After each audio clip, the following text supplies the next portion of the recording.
Olá! Dando seguimento ao estudo do direito do trabalho, hoje vamos estudar um tema muito importante e que invariavelmente é exigido nos concursos. Trata-se da alteração do contrato de trabalho, ou mais precisamente, das condições de trabalho. Antes, porém, gostaria de verificar onde nós estamos no estudo do direito do trabalho.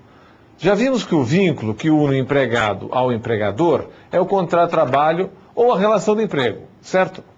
Pois bem, ao estudarmos o contrato de trabalho, até agora vimos como ele se forma, como se caracteriza. Estudamos o seu objeto, isto é, a relação de trabalho subordinado e os seus sujeitos, que são o empregado e o empregador. O contrato de trabalho, aliás, como qualquer contrato, nasce, desenvolve-se, extingue-se. Nós estudamos a formação do contrato de trabalho e agora vamos passar ao estudo dos aspectos relativos ao seu desenvolvimento.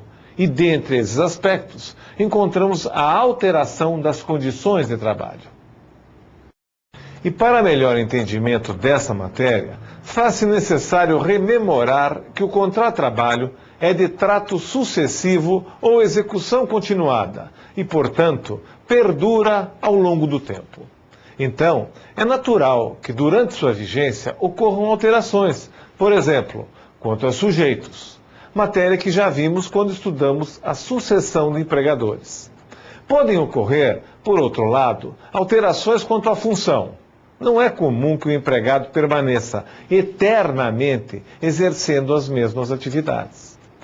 Ao falarmos de função, convém dizer, desde agora, que esta compreende o conjunto de atividades exercidas pelo empregado. É uma definição simples, mas que muito nos ajuda, não só agora ao estudarmos as alterações, mas também quando formos estudar a questão da equiparação salarial. Também é comum que ocorram reajustes e aumentos salariais ao longo da relação de emprego, entre outras hipóteses que vocês podem imaginar, não é verdade? Pois bem, a alteração contratual é regida pelos artigos 468, 469 e 470 da Consolidação das Leis do Trabalho. Acompanhe na sua apostila. Artigo 468 da CLT. Nos contratos individuais de trabalho, só é lícita a alteração das respectivas condições por mútuo consentimento, e ainda assim, desde que não resultem, direta ou indiretamente, prejuízos ao empregado, sob pena de nulidade da cláusula infringente desta garantia. Aí está o princípio legal da imodificabilidade das condições de trabalho. Como se pode verificar, o texto legal assegura que qualquer alteração depende do preenchimento de dois requisitos. O primeiro, a alteração deve decorrer do mútuo consentimento, isto é, que tanto o empregado como o empregador estejam de acordo com a alteração. Segundo, ainda que tenha havido consentimento das partes, a alteração não poderá acarretar prejuízos ao empregado, sob pena de nulidade. Por favor, não esqueçam que, para ser válida a alteração, devem estar presentes estas duas condições que acabamos de ver: mútuo consentimento e, ainda assim, que não haja prejuízo ao empregado. De acordo com o disposto do artigo 468 da CLT, podemos concluir que não são permitidas as modificações unilaterais, nem as resultantes de mútuo consentimento que causem prejuízo ao empregado. Vale lembrar que a posição de força do empregador ao realizar uma alteração nas condições de trabalho, muitas vezes faz com que o empregado, diante do receio de ser dispensado, seja levado a aceitá-la de modo submisso, frustrando o objetivo da proteção do contrato.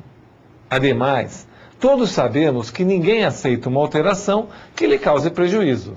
Sendo-lhe desfavorável a alteração, pode o empregado reclamar o retorno à condição anterior. Importante fixar que o dispositivo que permite as alterações não se refere às cláusulas das obrigações legalmente impostas, mas apenas às cláusulas das condições estabelecidas no contrato. Isso limita o campo das alterações aos aspectos relativos à função exercida, ao local de prestação do trabalho ou à remuneração. Assim, são nulas as alterações que pretendam suprimir direito a férias, por exemplo, ou a qualquer outro direito garantido por lei. Em princípio, as alterações unilaterais pelo empregador são nulas. Nulas são também aquelas que tenham a concordância do empregado, bilaterais, portanto, mas que lhe sejam prejudiciais. Por outro lado, observem que as condições de trabalho não apenas se referem àquelas estipuladas no contrato de trabalho, mas também àquelas que, pela habitualidade ou por outra razão, passaram a fazer parte integrante do conjunto de direitos do empregado e, por consequência, do conjunto de obrigações do empregador. Notem que o contrato de trabalho é o conjunto de condições previstas pela lei ou estabelecidas entre empregado e empregador, do mesmo modo que o próprio contrato de trabalho, isto é, expresso, verbal ou escrito, e ainda tácito. Como já vimos, o direito do trabalho possui diversas fontes de produção de normas. A Constituição Federal, a CLT, a jurisprudência, o acordo e a convenção coletiva, etc. E nestas fontes podem estar estipuladas condições de trabalho que são automaticamente recepcionadas pelo contrato de trabalho.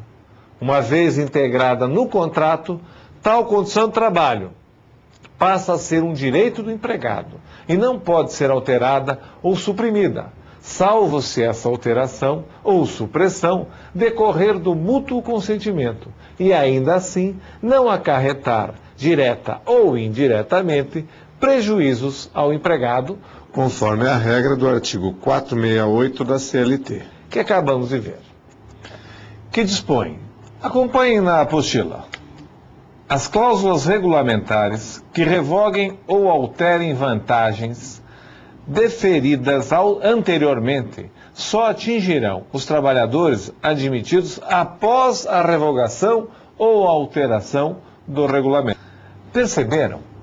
Quando o empregador pretende fazer qualquer alteração nas condições ou vantagens dos seus empregados, tais modificações ou supressões só atingirão os novos empregados, ou seja, aqueles que forem admitidos após as referidas alterações. Contrapondo-se ao princípio legal da imodificabilidade, a doutrina construiu o princípio do jus variandi. Por este princípio, o empregador poderá proceder à alteração contratual sem o consentimento do empregado, em determinadas e excepcionais situações relativas à função, ao salário e ao local da prestação dos serviços. Quanto à função, a alteração é lícita, ainda que independente da vontade do empregado, quando o empregado retornar ao cargo anteriormente ocupado, deixando o exercício de função de confiança, hipótese prevista no parágrafo único do artigo 468 da CLT. Por exemplo, no setor de transporte de determinada empresa, podem existir vários motoristas. O empregador escolhe um deles para ser o chefe do setor, dando-lhe todos os poderes inerentes à função.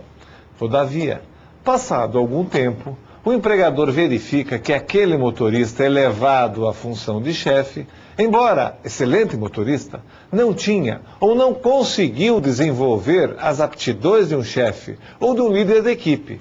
E por isso, o empregador resolve retirá-lo da função de chefia, devolvendo-lhe a antiga função. Notem que ele já era empregado e foi guindado à função de confiança. O que não pode ocorrer é o empregado ser contratado para o cargo de confiança e, ao depois, ter alterado a sua função para outra, de menor nível hierárquico. Outra hipótese nós encontramos no artigo 450 da CLT, que dispõe: Ao empregado chamado a ocupar em comissão, interinamente ou em substituição eventual ou temporária, cargo diverso do que exercer na empresa, serão garantidas a contagem do tempo naquele serviço, bem como volta ao cargo anteriormente ocupado. Isto é, o empregado poderá retornar ao cargo anterior, deixando o exercício de cargo diverso do que exercer na empresa, em comissão, interinamente ou em substituição eventual ou temporária, por exemplo, nas férias do empregado, outro empregado pode ser designado para exercer as funções daquele. Quando este retornar, o empregado substituto também retornará para a sua função. Outra hipótese nós temos ainda quando o empregado for readaptado em nova função, por motivo de deficiência física ou mental, atestada pelo órgão competente da Previdência Social, nos termos do parágrafo 4º do artigo 461 da CLT. Tomemos o exemplo de uma empresa de ônibus, novamente uma empresa de ônibus. Todos sabemos que na estrutura hierárquica de uma empresa desse tipo, o motorista está acima do cobrador, seja pelas suas aptidões pessoais e profissionais, seja pela responsabilidade. O motorista, por isso, recebe mais do que o cobrador. Caso este motorista sofra de uma deficiência física ou mental que não lhe permita exercer a função de motorista, mas não o impeça de exercer a função de cobrador, a empresa poderá readaptá-lo para esta função, obviamente sem reduzir-lhe o salário. Por último, ainda quanto à alteração da função, temos que dizer que há uma outra situação, pois, a fim de proteger o emprego, a legislação trabalhista tolera o aproveitamento do empregado em outra função, em razão da extinção do seu cargo, desde que não lhe acarrete substancial alteração. Quanto ao salário, é possível cogitar-se da alteração na hipótese, por exemplo, de modernização dos equipamentos e que, por isso, acarrete maior produção do empregado, sendo que este recebe determinada quantia por peça produzida. Ou seja, o empregado, quanto mais produzir, maior será o seu ganho. Se o empregador tivesse que arcar com o salário maior em decorrência da modernização do equipamento, certamente não trocaria os equipamentos velhos por novos, condenando a si e ao empregado à obsolescência, acarretando prejuízo para todos. Assim, poderia alterar o valor de cada peça produzida, desde que mantivesse a média salarial auferida pelo empregado. É uma situação excepcional e, portanto, sujeita a discussões na jurisprudência e na doutrina. Ainda quanto ao salário, não se pode esquecer que é possível a redução salarial, desde que prevista por convenção ou acordo coletivo, nos termos do artigo 7º, inciso 6º da Constituição Federal. Finalmente, quanto ao local de prestação de serviços, a CLT determina, em seu artigo 469 e seus parágrafos, as regras para que a alteração seja lícita. Como se sabe, a anuência do empregado torna lícita a alteração quanto ao local de trabalho. Na verdade, as questões decorrem de se saber quando a alteração será lícita sem a anuência do empregado. Por primeiro, convém distinguir o significado de local e localidade. Sendo que a primeira quer dizer onde o empregado presta serviços. Por exemplo, no escritório, na oficina, etc. Por sua vez, localidade significa cidade, o município ou a região econômica onde o empregado presta os seus serviços. A alteração da localidade para o qual o empregado foi contratado, acarretando necessariamente a mudança de seu domicílio, é o que se denomina transferência. Então, a acepção jurídica do termo transferência significa a mudança de localidade, que a jurisprudência entende como município, e ainda assim que acarretem a mudança da residência do empregado. Nada obstante, como já dissemos, a lei se refira a domicílio do empregado. Não estão compreendidos nesta limitação aqueles empregados que exerçam cargos de confiança ou que tenham contratos com condição implícita ou explícita de transferência, quando esta decorra de real necessidade de serviço, como dispõe o parágrafo 1º do artigo 469 da CLT. Nesta hipótese, verificam-se os seguintes elementos: exercício de cargo de confiança. A legislação trabalhista não dá o conceito de cargo de confiança, apenas indica algumas das suas características. Exerce cargo de confiança o empregado que tem alguns dos poderes do empregador, como poder de contratar e dispensar, ou de fiscalizar ou de punir outros empregados, os quais lhes são subordinados, tem remuneração diferenciada, não tem fiscalização de horário, pode representar o empregador, entre outras características. Outro elemento é a condição implícita ou explícita de transferência. A condição implícita decorre da natureza da função do empregado. Por exemplo, artista de circo. Explícita, por sua vez, significa que a condição foi expressa no contrato de trabalho. Outro elemento é a real necessidade de serviço. Tal expressão quer dizer da necessidade de só determinado empregado poder realizar o serviço e não qualquer outro. É uma condição subjetiva, cujo ônus de demonstrar a sua ocorrência é do empregador. Outra situação em que se considera lícita a transferência sem a anuência do empregado ocorre quando o estabelecimento em que trabalha o empregado for extinto, nos termos do parágrafo 2º do artigo 469 da CLT. No caso, a intenção é proteger o empregado, ainda que haja a necessidade do empregado mudar de localidade. E, finalmente, em caso de necessidade de serviço, atenção, não é real necessidade de serviço, agora é simplesmente necessidade de serviço. O empregado poderá ser transferido para localidade diversa da que resultar do contrato. E enquanto durar esta situação, terá direito a um pagamento suplementar, nunca inferior a 25% sobre os salários que percebia na origem, nos termos do parágrafo 3º do artigo 469 da CLT. Esta é a hipótese de transferência provisória, onde se verificam os seguintes requisitos: necessidade de serviço, adicional de transferência. O empregado tem direito ao adicional de transferência equivalente a 25% sobre os seus salários, no mínimo. Enquanto durar esta situação, esta condição determina a provisoriedade da transferência, embora não estipule qualquer prazo. É importante perceber que o adicional de transferência só é devido quando esta for provisória e não quando for definitiva. Atenção, é comum o equívoco.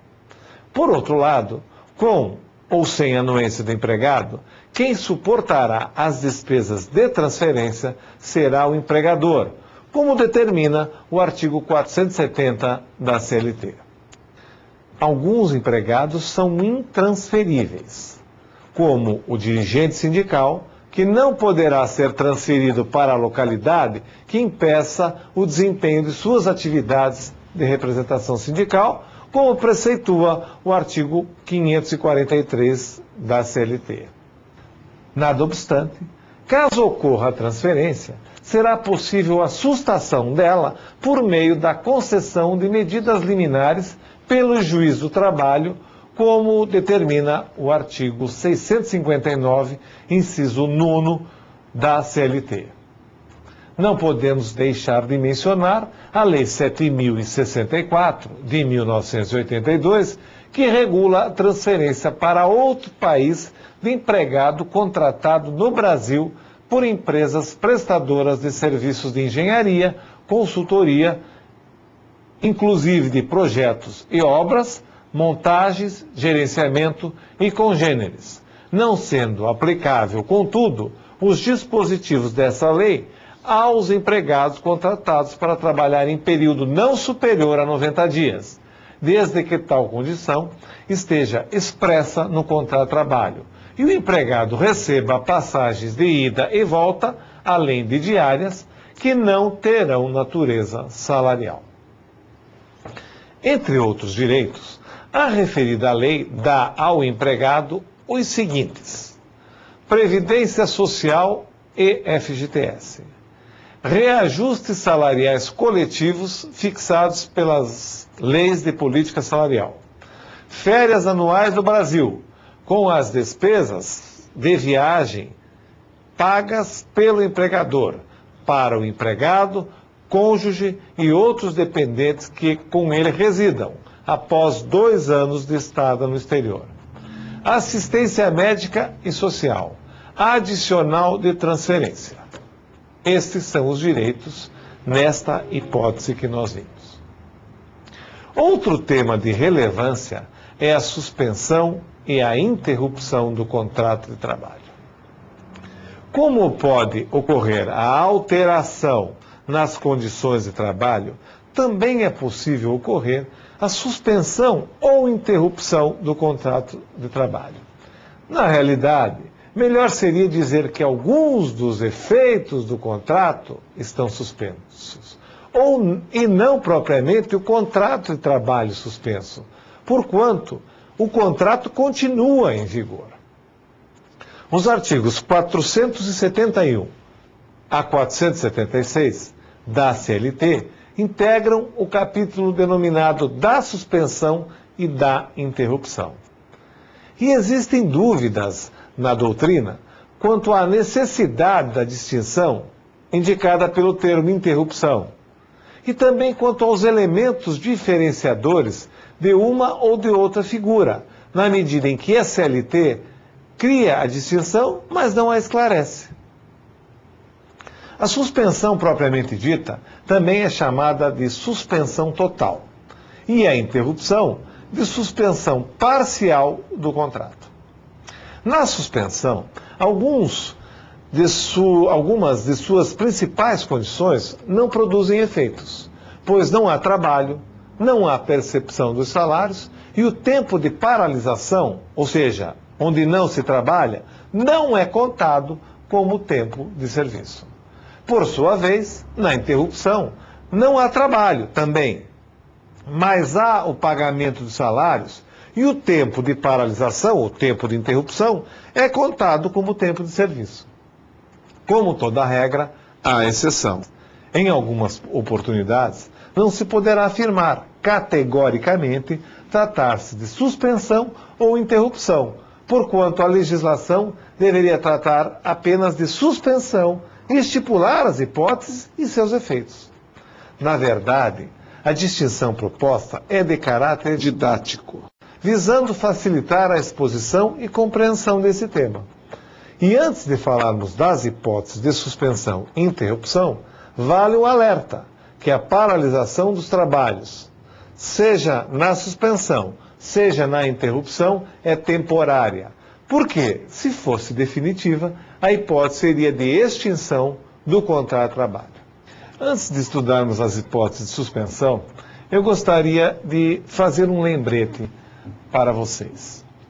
A natureza não dá saltos. Ninguém se torna advogado, juiz ou promotor ou delegado de um dia para o outro. Há necessidade de estudo, de trabalho, de comprometimento. Assim, você deve estudar, você deve consultar a lei, consultar a apostila, você deve ser disciplinado no seu estudo. Deste jeito, desta forma, você vai alcançar o seu objetivo.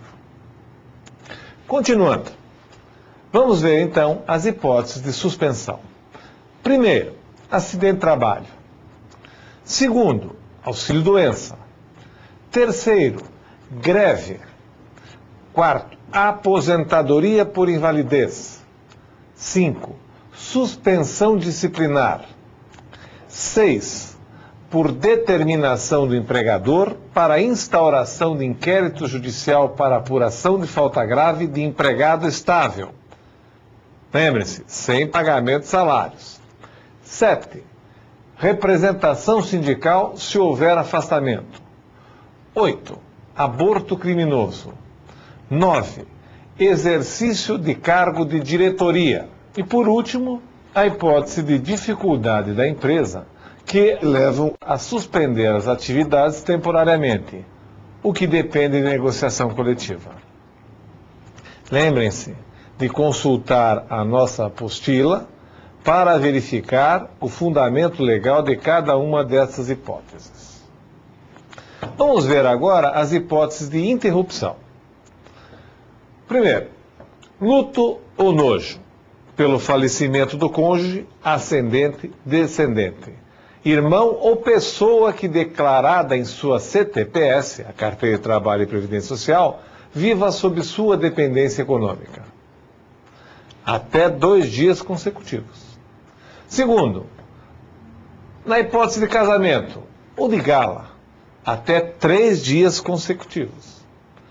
Terceira hipótese, nascimento de filho, também chamada de licença paternidade.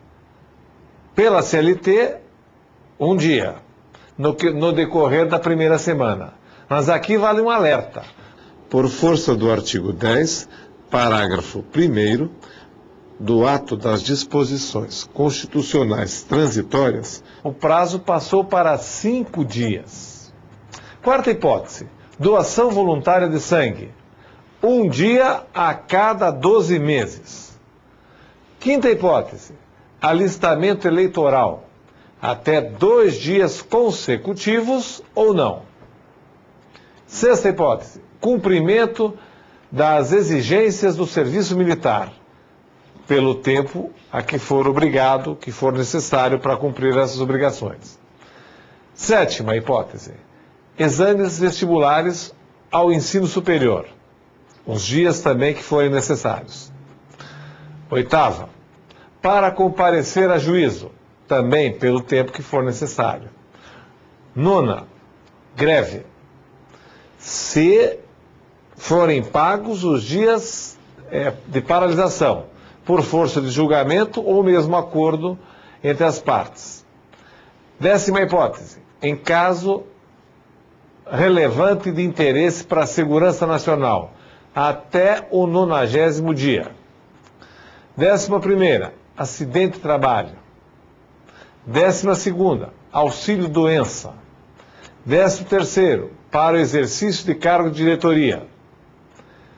14º, intervalos nos serviços de datilografia, escrituração e cálculo. 10 minutos de repouso a cada 90 minutos de trabalho consecutivo. 15º, repouso semanal remunerado. 24 horas consecutivas por semana. Férias, conforme a tabela do artigo 130. 17ª, prazo de afastamento durante inquérito judicial para apuração de falta grave. 18ª, licença maternidade, 120 dias. 19ª, aviso prévio. Aliás, durante o aviso prévio, 2 horas por dia. O empregado poderá deixar de trabalhar ou então 7 dias consecutivos. 20ª hipótese, licença remunerada por acordo individual ou coletivo. 21ª, aborto não criminoso pelo período de 2 semanas. Em síntese, acredito que devemos guardar o seguinte: na suspensão não há trabalho, não há pagamento de salários e não há contagem do tempo de serviço. Na interrupção, também não há trabalho, mas há o pagamento de salário e há contagem do tempo de serviço. Vale repetir, em algumas hipóteses, a nossa regrinha não se aplica. E temos que saber quais são os efeitos estipulados pela lei em cada caso. Vejamos duas situações sobre as quais a lei nada dispõe. Primeiro, exercício de cargos públicos, eletivos ou não. Ao ser eleito, o empregado tem seu contrato suspenso ou interrompido. Segundo, exercício de cargos de direção e representação sindical. O empregado tem seu contrato de trabalho suspenso ou interrompido. Na hipótese de contrato de trabalho por tempo determinado, ao retornar ao trabalho, o tempo de afastamento não será computado na contagem do tempo para a respectiva terminação, se as partes assim tiverem ajustado, nos termos do artigo 472, parágrafo 2º. Invariavelmente, ao empregador não interessa computar o tempo, pois não recebeu o trabalho e nem lhe interessa prorrogar o contrato, pois, após a data prevista de encerramento, provavelmente não necessitará mais do serviço. Outra hipótese que devemos salientar trata da suspensão do contrato no caso de inquérito judicial para apuração de falta grave. A rigor, a dispensa do empregado, com ou sem justa causa, não exige qualquer formalidade da lei. Apenas na hipótese do empregado que tenha estabilidade decenal, isto é, aquele empregado que até 5 de outubro de 1988 contava com mais de 10 anos de contrato de trabalho e não era optante do FGTS. E do empregado dirigente sindical. Exige-se, para a plena eficácia da dispensa com justa causa, um ajuizamento prévio do referido inquérito judicial, no prazo de 30 dias, contados a partir da suspensão do empregado. Percebam, é um inquérito judicial, portanto, deverá ser ajuizado perante a Justiça do Trabalho. Em caso de procedência, o contrato será rescindido por justa causa. Ao contrário, o empregado deverá ser reintegrado à sua função, caso haja tempo faltante para o termo final da estabilidade. Diante da prática da falta grave, o empregador não deve permitir a permanência do empregado em seu estabelecimento. Caso contrário, a gravidade da falta estaria descaracterizada, afastando a dispensa com justa causa. Entre a ocorrência da falta grave, a propositura e a conclusão do inquérito judicial, o empregado estará afastado sem prestar serviço e sem receber salários. A sentença que porá fim ao inquérito poderá acolher a prática de falta grave e, por isso, determinará a rescisão do contrato de trabalho na data do afastamento do empregado, sendo o período considerado de suspensão. Todavia, se a sentença for de improcedência, isto é, o juiz não reconheceu a prática de falta grave, ele determinará, conforme o caso, a reintegração do empregado com o pagamento dos salários do período de afastamento ou o pagamento dos salários até o limite do prazo de estabilidade do dirigente sindical, caracterizando assim a hipótese de interrupção. E assim chegamos ao final de nossa aula. Lembrem-se, dedicação, estudo e disciplina. Com isso você vai alcançar o seu objetivo. Obrigado.